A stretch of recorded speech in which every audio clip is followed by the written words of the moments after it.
You're about to watch a Trains Newswire video. If you enjoy what you see, consider watching some of our other full-length videos.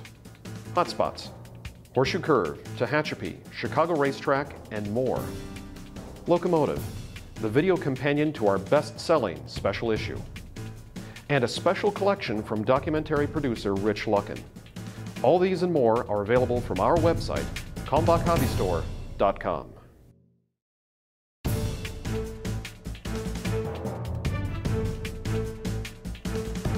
Jump into it. Good morning, Trains Nation. Today is Friday, January 11th, 2019, all day until midnight. We are so glad you could join us for another episode of of Trains Newswire Roundup. And this is completely caffeine-free. Completely Yours caffeine. is. Mine is not. That's right. We're not going to talk about that I've on got the air. Beverages here underway. So Yes, this we is are. Steve Sweeney. I'm Jim Wrinn, and Yeah. we're here to tell you what went on this week. And it was another week where we were Honest to goodness. we were coming down the hall, and we said, you know, every week we come in and go, nah, nothing is going to happen. Right? But look at it. Well, let's start off with Matt Rose, because that's the big thing. So Yep. our own David Lassen was in BNSF Florida. Chairman, yep. Was in Florida for a conference. BNSF Chairman Matt Rose led off the week with a conference, or with a presentation about, it was a fireside chat, I think it was. Yeah. Fireside chat. At the Railroad Contractors meeting. Right. That we've been covering all Right. week. A lot of stories about that if you want to see all the infrastructure things. But anyway, And I Matt digress. Rose, basically Matt Rose ripped into precision scheduled railroading. Said he hasn't seen any improvement with the railroads that BNSF deals with. He thinks people are just, chasing numbers from quarter to quarter. And you got these college kids. I think this is my favorite quote. He said, you got these college kids coming out saying, what are you going to do next quarter? Like, who cares? Because I'm owned by Warren Buffett. Right. And you have to remember where Matt is coming from. Right. Because when Berkshire Hathaway bought BNSF, Warren Buffett sat down with him and said, run the railroad as if it was yours and you're going to run it for 100 years. Right. And so that's exactly the way Matt comes from. Matt is truly in the catbird seat because he doesn't have to be beholden to Wall Street on a quarterly basis. That's right. And all he's got to do is worry about the phone call with a 402 area code. That's right. So that's right. Which probably doesn't happen very often, I'm sure. No, yeah. But anyway, so big deal on that. We got a lot of traffic on that. By the way, we had Bill Stevens follow up with the other Class 1 railroads because, Matt Rose was pretty strong in his assessment that precision scheduled railroading is a bunch of hooey, or it doesn't amount to a hill of beans, or, choose your expression. Right. And so Bill Stevens called on the 5 other big Class 1 railroads, sorry, Kansas City Southern, called on the other 5 big Class 1 railroads and got no response. We can't afford the rights to Simon and Garfunkel, the sounds of silence. So that's sorry right. about that. Yeah, or crickets chirping, because it's We winter can't time. afford that. But no, sound of silence, absolutely nothing, no response whatsoever.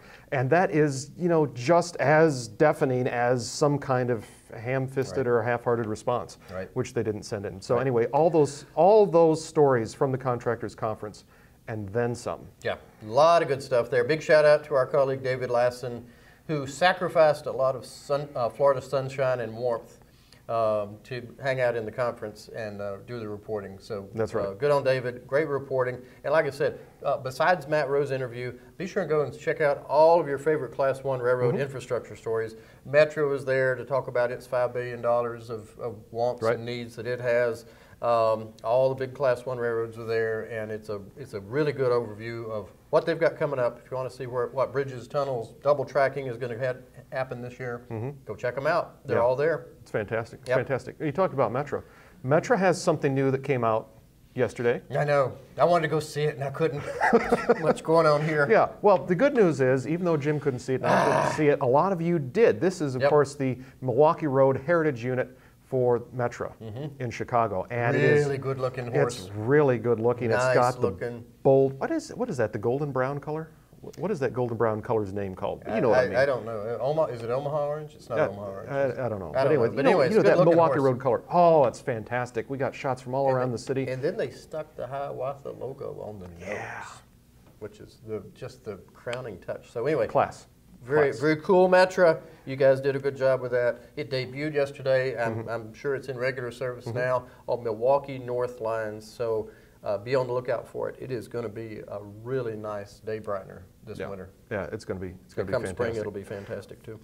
Jim, what do you got? You talked about choo-choos. Well, back I saw we talked about precision scheduled railroading. Noticed UP and NS both had reports that showed both good things happening for them. That's right. UP posting a record operating ratio for last year, down 0.1% from the previous year, but nevertheless an improvement. So they're still on their way to their target of 60 and their ultimate target of 55. So that was good. And then for NS, the news was a metric that went up, which was the average speed on the railroad was up a little bit, and terminal dwell time decreased. Terminal dwell time down. So some good news from both of those guys there. What did I hear about 1309? I was just about to say, back over in Cumberland, Maryland, actually suburban Cumberland, Maryland, which is beautiful, Ridgely, West Virginia, right across the river.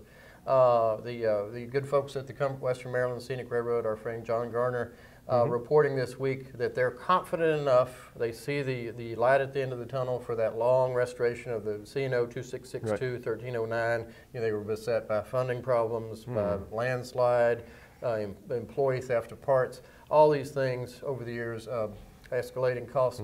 But anyway, now they're saying wheels will go on into this month, early February, and they should be out test driving the locomotive late February, March, and they're confident enough to say that they'll be in service in July. No, that's fantastic. So good on them. That's fantastic. And sticking with the steam news, this weekend, well, all this week, Heavy Haul Company down in Nashville, Tennessee, has been loading Nashville, Chattanooga, and St. Louis 484, number 576. Yes, I always get those numbers tongue-tied with nickel plate 765. But anyway, they loaded the locomotive onto a lowboy this week. Today they're loading up the tender. I'll be heading down tonight. We plan on being on site tomorrow and doing a lot of Facebook Live coverage. So if you're on Facebook, check out the page, trains page often tomorrow. And on Sunday morning at 9 o'clock, they're going to head out, and they've got about 2 miles to go to get to a railhead. And very nice. We'll be showing you the locomotive going down the middle of city streets in beautiful Nashville, Tennessee. That's pretty nice. That's pretty cool. That engine has been in the park since 1953. Eisenhower was president in 1953. It's just crazy how long it's been preserved and sitting there. And now it's finally going to go and get to a they're going to steam it up again. Yeah, the aim is to put it under steam in a few years. That is beautiful. So that's a really cool development. It's a beautiful thing. Hey, Jim, I got a news story that just came up this morning about the Hudson River tunnels in New York City. So recently, New York's Governor Cuomo decided that they're not going to have to shut down a subway line for 15 months for complete reconstruction.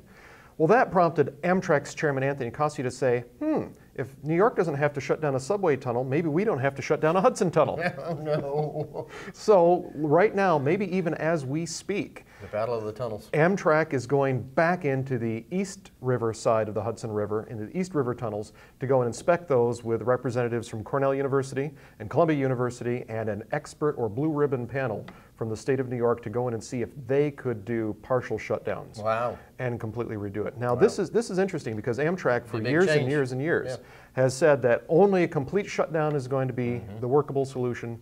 You can't do a partial shutdown, and it's going to have to cost $10 billion because we've got to do the whole thing as one package. Well, we were cued into a report that was released in 2014 that said the tunnel work for the East and the North River tunnels will only cost $700 million. So check that out on Newswire. Developing story. I want to see how this really turns out, but it's very interesting, and maybe we can actually get some repair work done on these tunnels sooner than we thought. Very cool. So anyway, for everyone at Trains Magazine, we hope you have a splendiferous weekend. Take care, everyone.